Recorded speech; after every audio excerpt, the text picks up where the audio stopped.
Before the visitors or employees walk into the workshop, they had to go through this air shower cabin. This air shower cabin is equipped with many blowing nozzles, which blow off the dust on the visitors or employees' clothes. The air shower cabin has two doors. They are interlocked for safety concerns and also to make sure everybody gets air showered. I will walk into the air shower cabin.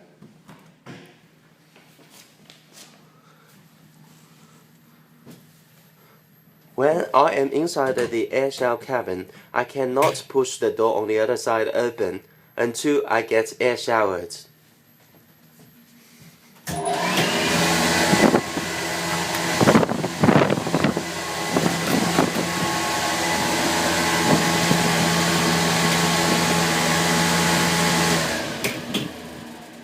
I just tried to use my hand to push the door open, but it didn't work.